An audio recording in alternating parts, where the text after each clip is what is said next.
Okay pa. Shower cup, ma'am. Gusto mo? Shower cup. Ah? Sige.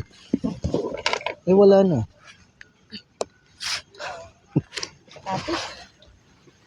Wala nga.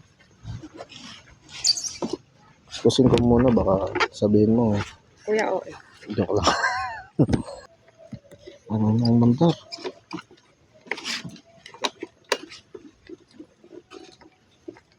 Ano to? Kaya lang, kick ko muna, baba ka muna. Ayaw mandar. Nabasa. Sana pala hindi ko na pinatay. Akala ko kasi magtatagal ka eh. Hindi yung kaya pala. Ano? May kick. Yung click, wala. Ah, walang kick yung click. O kasi pag naglulus yung ano, yung starter, di ba? Anong mas masarap, Jollibee, McDo? McDo? Grabe ka naman sa Jollibee. McDo tayo, McDo. McDo kami, mas masarap yung McDo talaga. Di ba? Oo. Eh, kahit Filipino franchise yung Jollibee, masarap pa rin yung McDo. Sabi ng nasa likod ko. Oo. Ano? Price nila. Masarap. Mas okay lang. Ano? Gravy. Gravy. Kaya mas gusto ko magdo. Jollibee, baguhin nyo yung strategy nyo. Yun pala, mapili. Malinis naman sa Jollibee din naman. Oo. So, in terms of hygiene. Oo. Pero mas gusto ko talaga dito sa magdo. Mas masarap talaga si McDo. Kahit nabigyan ka ng 5,000 ni Jollibee, hindi mo pipiliin si Jollibee. Hindi ko. Hindi. Mati, Kaya lang po. masasayang yung 5,000. Yung pagkain ko. Yung pero yung 5,000 kukunin mo.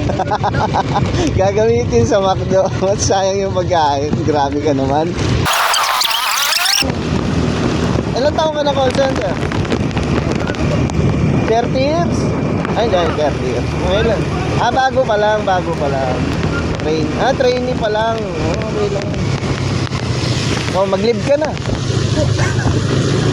Ikuha ka para magmakbo tayo. Ayoko, busy ako eh. Basta pag pumasok ka ng Jollibee, bigyan nyo akong Happy Meal. Bakit? Wala silang Happy Meal. Pasok mo dun, no? Dun ka pa lang sa entrance. Sigaw ka na agad. Isang Happy Meal. Wala ka mapuntang CR sa Jollibee ka. Tapos, sa Jollibee ka pa rin naman papasok. Naihi ka na, syempre. Tapos, Nakapagod mo ka mo, dito ako order. Jollibee na lang yung natitira. Syempre, papasok ka na dun. Pero kung McDo yun, order ka pa na. Ay, malamang. Pero anong masasabi mo dun sa maraming Amerikano na gusto yung Jollibee? Support local. Siyempre, meron kayong team building yan. At pag-uusapan na yun sa susunod na kabanata. Dahil nandito na tayo. Kain lang, kwentuhan lang ha. Kuya, yung kwentuhan, kulang yun. Kulang ba yan? Next time. Kulang makulang. Ito. Okay na po.